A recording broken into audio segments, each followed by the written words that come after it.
여러분 안녕하십니까? 헬로티비 뉴스입니다. 시정 질문을 통해 민선 8기 2년 행정을 돌아보는 연속 보도 이어갑니다. 부천시의회 시정 질문이 있는 회기 때마다 단골로 등장하는 질의가 있는데요. 바로 영상문화산업단지 복합개발 사업입니다. 사업이 본궤도에 오르는 과정은 험난하기만 합니다. 이정아 기자가 현장 취재했습니다.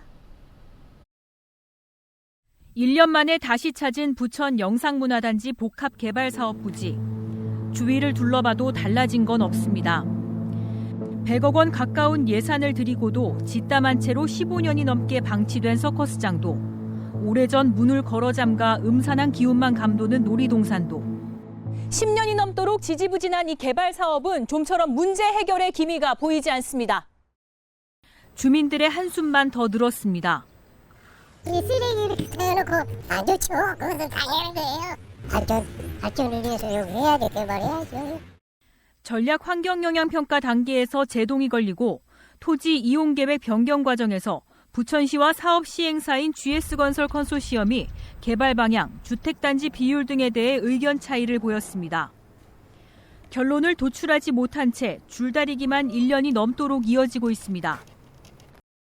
폐허가 돼 마치 거대 유령단지를 방불케 하는 사업 부지. 38만 제곱미터 부지에 사업비 4조 원 이상이 투입되는 부천 최대 수건 사업입니다. 주거단지와 함께 이름처럼 미디어 융복합 콘텐츠 산업을 육성하는 영상단지를 조성하겠다는 게 오랜 계획. 앞으로는 더 어려워질 수도 있습니다. 지난 총선을 기점으로 지금까지와는 전혀 다른 구상안이 등장했기 때문입니다. 지정학교는 아주 좋은 도시입니다. 그래서 많은 기업들이 들어오기를 바라고 있습니다. 그래서 참 좋은 기업들을 유치해야 한다고 생각합니다. 아파트만 지을 것이 아니고 상동 영상문화단지를 글로벌 의료복합단지로 개발하겠다. 의료 및 아예 힐링과 회복까지 같이 할 수 있는 그런 어떤 단지로 개발해.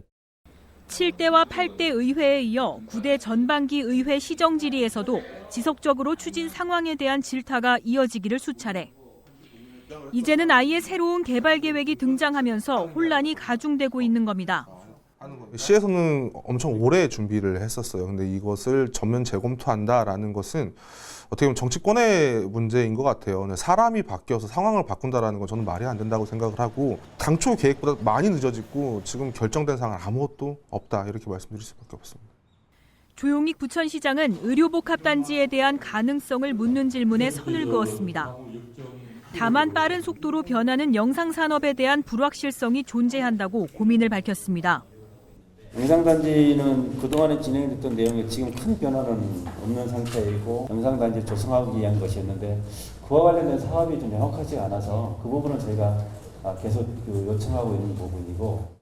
그래서인지 앞으로 남은 임기 2년 동안 추진할 주요 역점 사업에도 영상문화단지 계획은 찾아볼 수 없습니다. 끝내 사업을 원점에서 재검토하는 일이 생긴다면 이번에야말로 충분한 시민 공론화 과정이 필요하다는 지적도 따릅니다. 시민들의 의견 수렴이 충분치 않았습니다. 그래서 새롭게 뭔가 추진된다면 초기 단계부터 전문가들의 수기, 시민들의 의견 수렴이 충분히 이루어지면서 좀 미래 부천의 굉장히 중요한 어떤 거점 지역으로 확신성이 어느 정도 담보되고 나서 부천시가 GS건설 컨소시엄과 본협약을 체결했을 당시 밝혔던 착공 시기는 지난 2022년 하반기.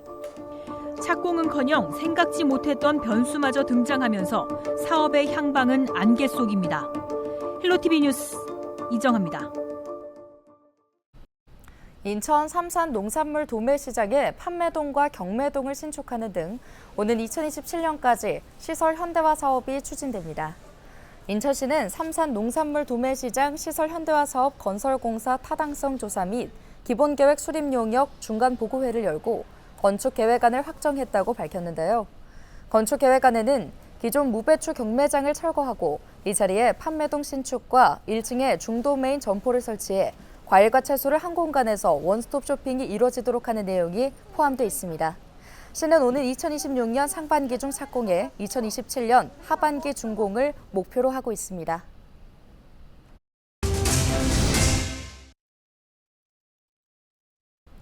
수도권 쓰레기 대체 매립지 선정 3차 공모가 결국 적격자를 찾지 못한 채 마감했습니다. 인천시를 비롯한 수도권 매립지 정책 4자 협의체는 4차 공모를 진행할 계획을 내놓았는데요. 자세한 내용 송유찬 기자가 취재했습니다. 지난 3월 28일부터 90일간 진행된 수도권 대체 매립지 3차 공모. 하지만 이번에도 응모한 지방자치단체는 없었습니다. 인천광역시는 수도권 대체 매립지를 최대한 빠른 시일 안에 확보한다는 목표에는 아무런 변함이 없습니다. 하지만 3차 공모까지도 응모한 지자체가 없기 때문에 향후 서울시와 경기도와 그리고 환경부와 4차 공모에 들어간다는 그 합의에 이르렀습니다. 수도권 매립지는 지난 1992년부터 서울 난지도 쓰레기 처리장 대체지로 30년 넘게 운영됐습니다. 현재 인천을 비롯해 서울과 경기도 주민 약 2,600만 명이 배출한 쓰레기를 처리하고 있습니다.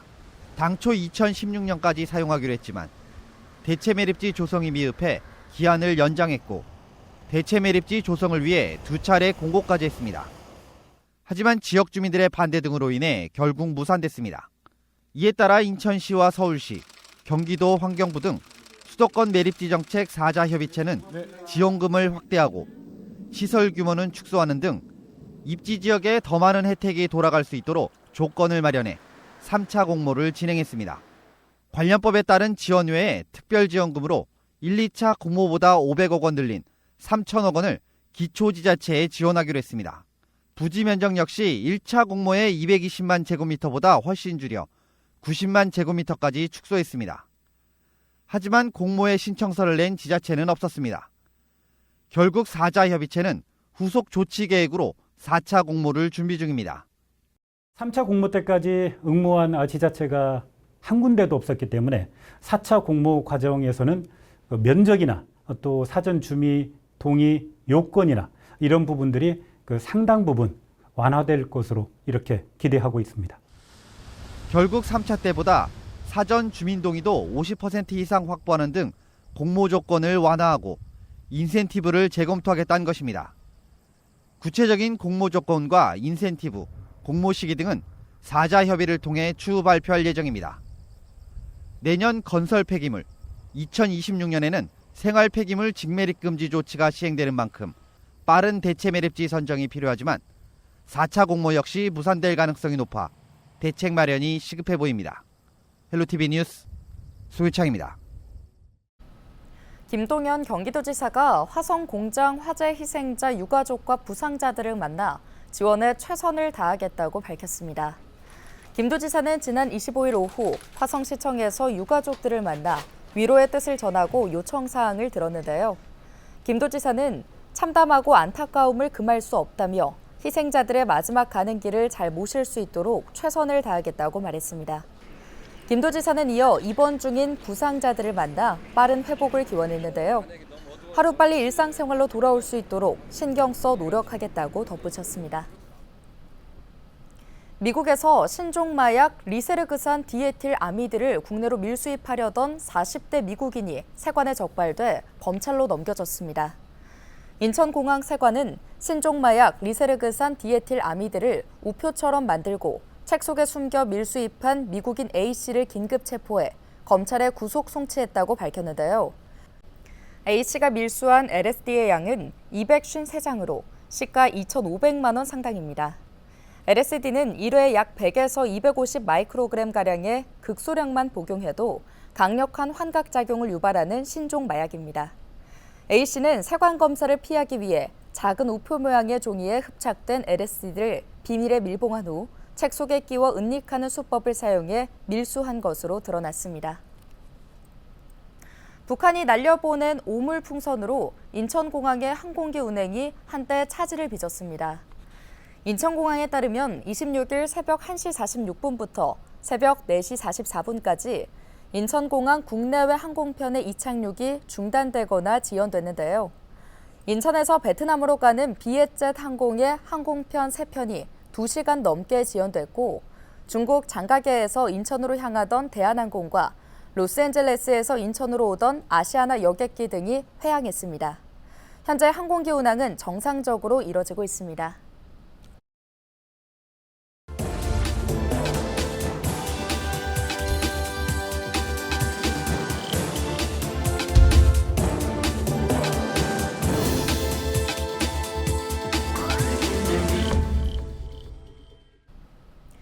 케이블 TV 공동기획 지역을 살려라 순서입니다.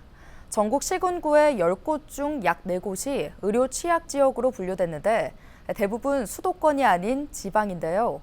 이런 가운데 전공의 파업으로 지역 의료원 일부 의사들이 대도시 상급병원으로 차출되면서 주민 불편이 더 커지고 있습니다. 충남의 서산의료원은 대학병원과의 교류를 통해 인력을 충원해 눈길을 끌고 있습니다. 정호석 기자입니다. 지난 2월 전공의들이 집단으로 현장을 이탈하면서 많은 지방의료원이 인력난에 시달리고 있습니다. 전공의들이 떠난 자리를 메우기 위해 지방의료원 의사 250여 명이 상급병원으로 차출됐기 때문입니다. 이에 따라 몇몇 의료원은 일부 진료를 중단하면서 시민들의 불편이 커지고 있습니다. 이런 가운데 충청남도 서산의료원은 의료 공백 없이 환자들을 진료하고 있습니다. 서울대학교 병원과의 교류를 통한 의사 파견으로 인력을 충원하고 있기 때문입니다. 서울대에서 4분, 또 대전에 있는 충남대에서 3분, 그리고 천안에 순천에서 1분, 그리고 담대에서 2분. 그래서 총 10분의 그 분들이 지금 대학에서 이렇게 파견 나와서 같이 지금 근무하고 있습니다. 대학병원과의 교류로 의료 공백을 메운 서산의료원. 지난 5월 기준 병상 가동률은 76.8%로 전국 35개 지방의료원 중 2번째로 높았습니다. 대학병원에서 파견을 나온 의사 모두 교수급인 만큼 이들과의 협진을 통해 많은 것을 배울 수 있어 의료원에 지원하는 인력이 늘었습니다. 그 결과 의사와 간호사 모두 정원을 채웠고 지난 2021년에는 충남 지역 의료원 최초로 영유아 야간진료센터 운영을 시작해 지금까지 단 한 차례의 의료 공백 없이 운영하고 있습니다. 의료원은 올해 하반기 정원이 늘 것으로 예상되는 만큼 다음 달 10일부터 충남 지역 의료원 최초로 응급의료센터 전문의 10인 체제를 운영할 계획입니다. 하반기 이후에 3명이 더 충원될 예정으로 있고 그리고 이제 뭐 충대라든지 다른 대학 병원에서도 계속해서 그 대학 교수급 과장님들이 계획에 더 오실 예정으로 되어 있습니다. 서산의료원의 대학병원 의사가 오기까지는 지역사회에 많은 노력이 있었습니다. 먼저 지역구 국회의원인 성일종 의원은 서울대병원과의 교류를 위해 토론회를 열었습니다. 또 국립대병원 소속의 정규의사가 지역 공공의료기관에서 일하는 사업인 공공임상 교수제 정규사업 추진을 위해 관련 법안을 발의했습니다. 또 지역기업은 사회공헌 기금을 출연해 심리혈관 센터에서 근무하는 교수들의 인건비를 지원하고 있습니다. 그리고 교수님들께서 저희 지역에 하루, 이틀, 3일씩 오시는데 이분들이 이제 출장 수당도 이렇게 받으시게 해놨고 그래서 이런 것들이 잘 어우러진 거죠. 그래서 안전판이 확보된 거 아닌가 생각을 합니다. 의료 전문 인력 부재에 따른 지방의료체계 붕괴에 대한 우려가 커지는 상황 속 서산의료원의 인력 충원 사업이 해결책이 될 수 있을지 관심이 쏠립니다. 헬로티비 뉴스 정호석입니다.